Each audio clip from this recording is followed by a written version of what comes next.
خاص طور پر اس طرح کی چیزیں جو عام طور پر آپ سنتے رہتے ہیں، اور ماشاءاللہ اس وقت مومنین بھی بڑے نیک مقدس پرہیزگار نعرے لگا رہے ہوتے ہیں، جی بارگاہ رسالت مآب میں ذکر کیا گیا، انہوں نے کہا نہیں اولاد ہو ہی نہیں سکتی، امیر المومنین کی بارگاہ میں ذکر کیا گیا جی اولاد ہو ہی نہیں سکتی، لیکن جب وہ امام حسین کے پاس گیا تو انہوں نے 7 پتر دے دیے،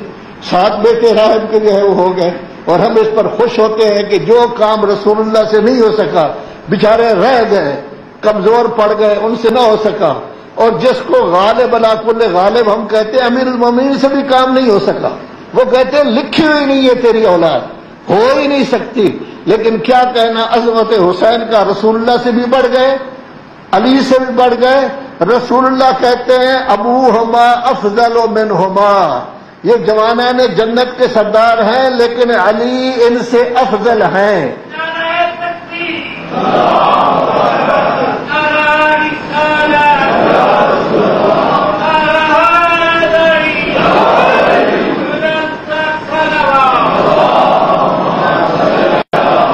تو ہم یہ نہیں دیکھتے کہ اللہ نے اگر لکھ دیا ہے تو رسول اللہ اسی چیز کو پیش کر رہے ہیں، جو کام رسول اللہ کہتے ہیں میں نہیں کر سکتا چونکہ لکھا ہوا نہیں ہے، پھر علی کے پاس وہ چلے گئے، علی کہتے ہیں وہ بھی رسول اللہ کے ماننے والے ہیں میں نہیں کر سکتا، پھر امام حسین کے پاس گئے تو فوراً جو ہے وہ 7 پتر اس کو مل گئے، 7 بیٹے مل گئے۔ کبھی یہ سوچا کہ اس میں رسول اللہ کی بھی توہین ہے، مولا کائنات کی بھی توہین ہے، ادھر علی افضل ہے ان سے، وہ رسول اللہ کہہ رہے ہیں، اور مولا علی کہتے ہیں انا عبد من عبید محمد، سب سے بڑا درجہ ان میں سے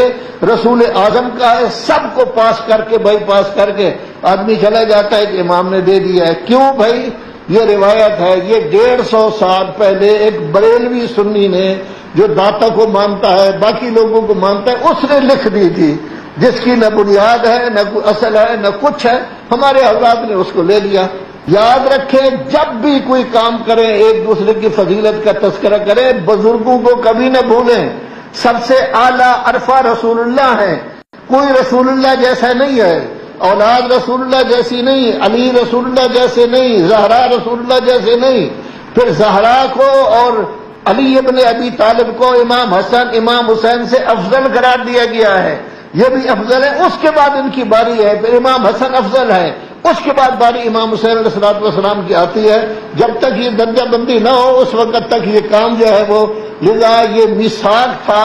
جس میثاق کی وجہ سے انسان اللہ کو مان رہا ہے، توحید کا قائل ہو رہا ہے، اپنے آپ کو شرک سے